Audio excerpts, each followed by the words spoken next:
नमस्कृत्य नरं चैव नरोत्तमं देवीं सरस्वतीं व्यासं ततो जयमुदीरयेत्। ओम नमो भगवते वासुदेवाय। ओम नमः पितामहाय। ओम नमः प्रजापतिभ्यः। ओम नमः कृष्णद्वैपायनाय। ओम नमः सर्वविघ्नविनायकेभ्यः।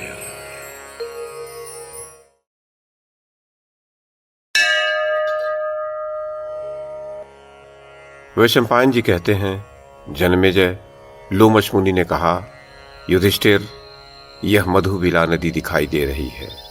इसी का दूसरा नाम समंगा है। यह कर्दमील क्षेत्र है। यहाँ राजा भरत का अभिषेक किया गया था। वृत्रासुर का वध करने पर शचीपति इंद्र जब राज्य लक्ष्मी से भ्रष्ट हो गए थे, तब इस समंगा नदी में स्नान करके ही वे पापों से छुटकारा पा सके थे। यह मैनाक पर्वत के मध्य भाग में विनशन तीर्थ है। इधर यह कनखल नाम की पर्वतमाला है। यह ऋषियों को बहुत प्रिय है। इसके पास ही यह महानदी गंगा दिखाई दे रही है। पूर्व काल में यहाँ भगवान सनत कुमार ने सिद्धि प्राप्त की थी। राजन, इसमें स्नान करके तुम सब पापों से मुक्त हो जाओगे। इसके आगे पुण्य नाम का सरोवर और भृगुतुंग नाम का पर्वत आएगा। वहां तुम उष्ण गंगा तीर्थ में अपने मंत्रियों सहित स्नान करना। देखो, वह स्थूल शिरामुनि का सुंदर आश्रम दिखाई दे रहा है। वहां अपने मन से मान और क्रोध को निकाल देना। इधर यह रैभ्य ऋषि का श्री संपन्न आश्रम सुशोभित है। रैभ्य ऋषि के बचपन के मित्र थे भरद्वाज मुनि। दोनों वेद वेदांग में समान रूप से पारंगत थे। रैभ्य की प्रतिष्ठा किंतु भरद्वाज से अधिक थी। इस कारण भरद्वाज के पुत्र यवकृत को अत्यंत मानसिक क्षोभ रहता। तो उन्होंने घोर तपस्या के माध्यम से वेद वेदांग की संपूर्ण जानकारी और प्रतिष्ठा प्राप्त करने का प्रयास किया। तो इंद्र ने उन्हें बहुत समझाया कि ये गुरु से प्राप्त होने वाले ज्ञान को तपस्या के माध्यम से प्राप्त नहीं किया जा सकता। परंतु यवकृत अड़े रहे। अंत में इंद्र ने उन्हें वरदान दे दिया कि तुम्हें और तुम्हारे पिता को समस्त ज्ञान और प्रतिष्ठा प्राप्त हो जाएगी। यह ज्ञात होने के पश्चात भरद्वाज ने यवकृत को सावधान करते हुए कहा कि इस प्रकार प्राप्त ज्ञान और प्रतिष्ठा से व्यक्ति के अंदर अहंकार आ जाता है, जिसके फलस्वरूप व्यक्ति का नाश हो जाता है। उन्होंने विशेष रूप से उसे रैभ्य ऋषि के निकट जाने को मना किया, क्योंकि रैभ्य अत्यंत अहंकारी और क्रोधी थे। तो पिता को आश्वस्त कर कि वो ऐसा नहीं करेंगे, यवकृत फिर भी अहंकार से भरकर विचरने और लोगों को सताने लगे। फिर एक बार रैभ्य ऋषि के घर पर जाकर उनके कनिष्ठ पुत्र परावसु की पत्नी के साथ बलपूर्वक अपनी कामेक्षा की पूर्ति कराए। इस घटना के कुछ ही देर पश्चात जब रैभ्य ऋषि को अपनी रोती हुई पुत्रवधू से इस विषय में पता चला, तो उन्होंने अत्यंत क्रोध में भरकर अपनी जटा के 2 केशों से 2 दैत्य उत्पन्न किए और उनसे यवकृत की हत्या करवा दी। पुत्र की ऐसी मृत्यु से टूटकर भरद्वाज ने रैभ्य ऋषि को मृत्यु का श्राप दिया और स्वयं आत्मदाह कर लिया। फलतः कुछ समय पश्चात रैभ्य के पुत्र परावसु ने अंधेरे में अपने पिता को कोई हिंस पशु समझकर मार दिया और अपने ज्येष्ठ भ्राता अर्वावसु पर दोष मढ़ दिया। अर्वावसु ने बहुत कहा कि वे निर्दोष हैं और ब्रह्म हत्या के भागी नहीं हैं। साथ में यवकृत और भरद्वाज मुनि का भी सारा प्रसंग सुनाया। परंतु प्रतापी नरेश बृहद्युम्न अर्वावसु के प्रभाव में होने के कारण परावसु की बात नहीं माने। तो फलस्वरूप अर्वावसु ने वन में जाकर सूर्यदेव की उपासना की और यवकृत, मुनि भरद्वाज और अपने पिता रैभ्य ऋषि के पुनर्जीवित होने का वर प्राप्त किया। साथ में ये वर भी प्राप्त किया कि परावसु पर से ब्रह्म हत्या का पाप उठ जाए और उसे अपने पिता की हत्या करने का प्रसंग भी विस्मृत हो जाए। युधिष्ठिर, इसके पश्चात पूर्वोक्त सभी मुनि जीवित हो गए। तब यवकृत ने अग्नि आदि संपूर्ण देवताओं से पूछा, देवेश्वरों, मैंने वेद का अध्ययन किया है, वेदोक्त व्रतों का अनुष्ठान भी किया है, मैं स्वाध्यायशील और तपस्वी भी हूं, तब भी रैभ्य मुनि इस प्रकार अनुचित रीति से मेरा वध करने में कैसे समर्थ हो गए? देवताओं ने कहा, मुनि यवकृत, तुम जैसी बात कहते हो वैसा न समझो। तुमने पूर्व काल में बिना गुरु के ही सुखपूर्वक सब वेद पढ़े हैं और इन रैभ्य मुनि ने बड़े क्लेश उठाकर अपने व्यवहार से गुरुजनों को संतुष्ट करके दीर्घ काल तक कष्ट सहन पूर्वक उत्तम वेदों का ज्ञान प्राप्त किया है। लुमशी कहते हैं, राजन, अग्नि आदि देवताओं ने यवक्रीत से ऐसा कहकर उन सबको नूतन जीवन प्रदान करके पुनः स्वर्गलोक को प्रस्थान किया। नृपश्रेष्ठ, यह उन्हीं रैभ्य मुनि का पवित्र आश्रम है। यहाँ के वृक्ष सदा फूल और फलों से लदे रहते हैं। यहाँ एक रात निवास करके तुम सब पापों से छूट जाओगे।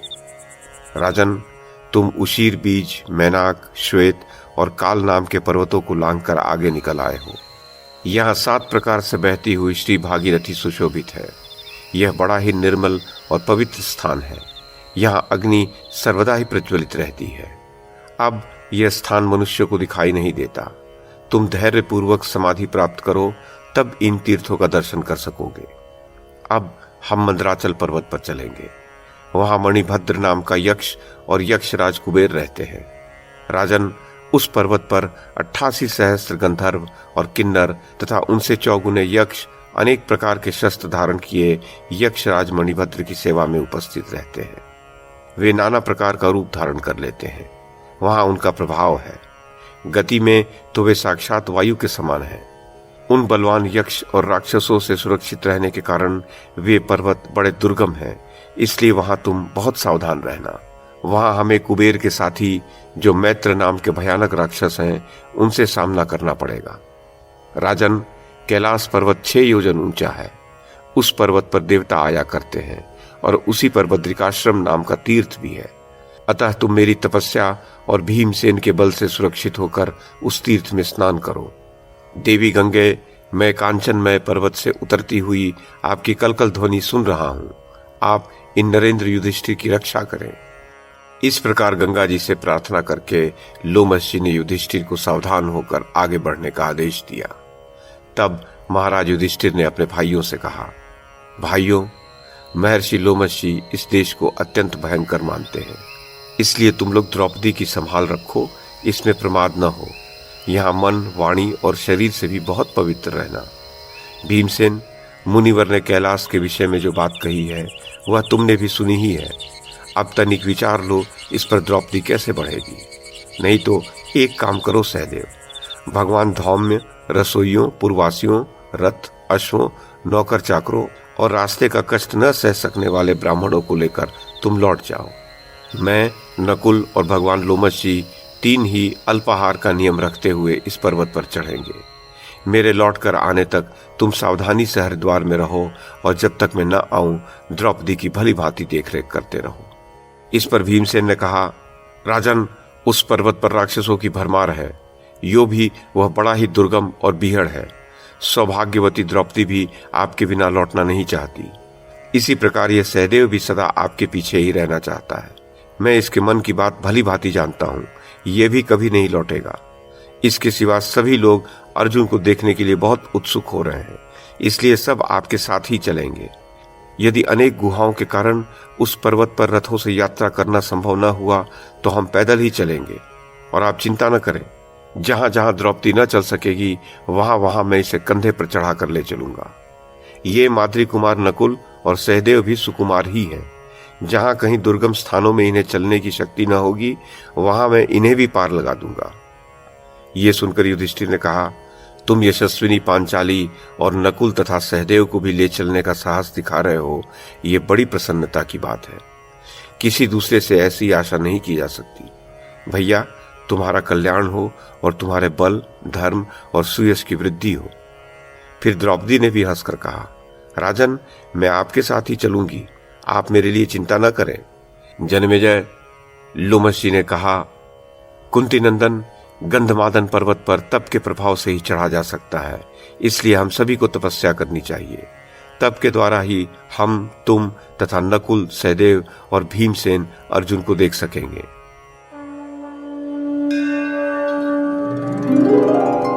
वैशंपायन जी कहते हैं, राजन, इस प्रकार बातचीत करते वे आगे बढ़े तो उन्हें राजा सुबाहु का विस्तृत देश दिखाई दिया।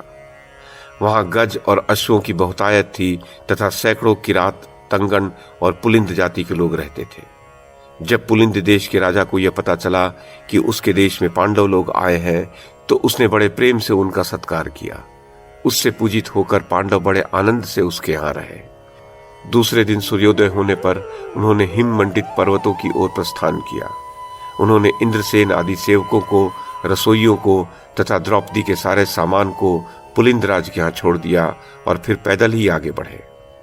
रास्ते में युधिष्ठिर इस प्रकार कहने लगे, भीम, मैं अर्जुन को देखने की इच्छा से ही 5 वर्ष से तुम सबको साथ लिए सुरम्य तीर्थ, वन और सरोवरों में विचर रहा हूं, परंतु अभी तक सत्यसंध और शूरवीर धनंजय को न देख सकने से मुझे बड़ा ताप हो रहा है। अर्जुन के गुणों की तो बात ही क्या कहें। यदि छोटे से छोटा आदमी भी उसका तिरस्कार करता तब भी वह उसे क्षमा कर देता था। सीधी सादी चाल से चलने वाले पुरुषों को वह सुख शांति देता था और उन्हें अभय कर देता था। यदि कोई छल कपट से उसके साथ घात करता तो वह स्वयं इंद्र ही क्यों न हो उसके हाथ से नहीं बच सकता था। अपनी शरण में आए हुए शत्रुओं पर भी उसका बड़ा आदर भाव रहता था। हम सबका तो वह सहारा था ही। वह शत्रुओं को कुचलने वाला, सब प्रकार के रत्नों को जीतने वाला और सभी को सुखी करने वाला था। देखो, उसी के बाहुबल के प्रताप से मुझे त्रिलोकी में विख्यात दिव्य सभा मिली थी। उसका पराक्रम महाबली संकर्षण, वीरवर वासुदेव और तुमसे टक्कर लेता है। उसी को देखने के लिए हम लोग गंधमादन पर्वत पर चढ़ रहे हैं। इस देश में कोई सवारी पर बैठकर नहीं चल सकता और न क्रूर, लोभी एवं अशांत चित्त पुरुष ही यहाँ की यात्रा कर सकते हैं। जो लोग असंयमी होते हैं उन्हीं को यहाँ मक्खी, मच्छर, डांस, सिंह, व्याघ्र और सर्प आदि सताते हैं। संयमियों के तो ये सामने भी नहीं आते। अतः हमें संयम चित्त और अल्पाहारी होकर इस पर्वत पर चढ़ना चाहिए। लोमश मुनि ने कहा, हे सौम्य, ये शीतल और पवित्र जल वाली अलकनंदा नदी बह रही है। यह बद्रिकाश्रम से ही निकलती है। देवर्षिगण इसके जल का सेवन करते हैं।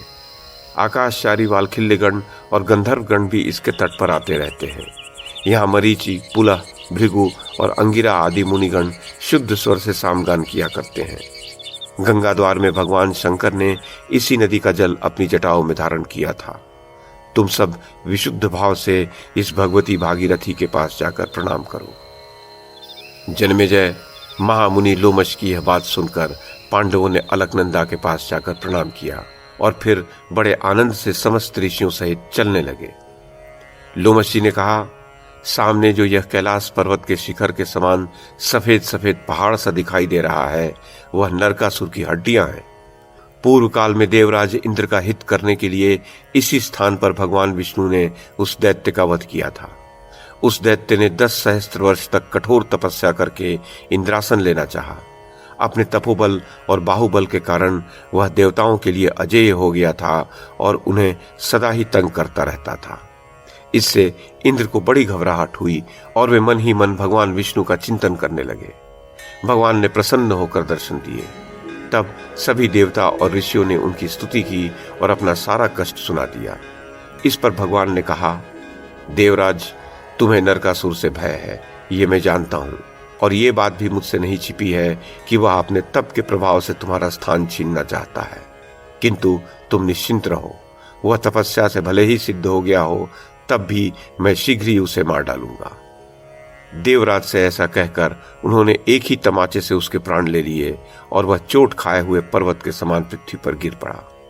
इस प्रकार भगवान के द्वारा मारे हुए उस दैत्य की हड्डियों का ढेर ही यह सामने दिखाई दे रहा है। इसके सिवा श्री भगवान विष्णु का एक और कर्म भी प्रसिद्ध है। सतयुग में आदिदेव श्री नारायण यम का कार्य करते थे।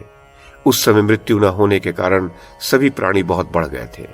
उनके भार से आक्रांत पृथ्वी जल के भीतर 100 योजन घुस गई और श्री नारायण की शरण में जाकर कहने लगी, भगवान, आपकी कृपा से मैं बहुत समय तक स्थिर रही, परंतु अब बोझ बहुत बढ़ गया है, इसीलिए मैं ठहर नहीं सकूंगी। मेरे इस भार को आप ही दूर कर सकते हैं।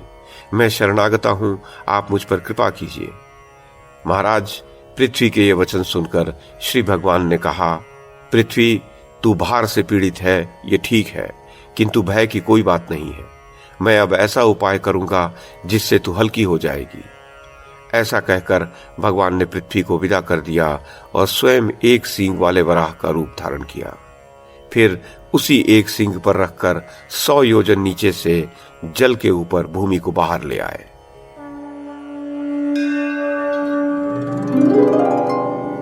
वैशंपायन जी कहते हैं, जन्मेजय इस अद्भुत कथा को सुनकर पांडव बड़े प्रसन्न हुए और लोमश जी के बताए हुए मार्ग से शीघ्रातिशीघ्र आगे की ओर चलने लगे।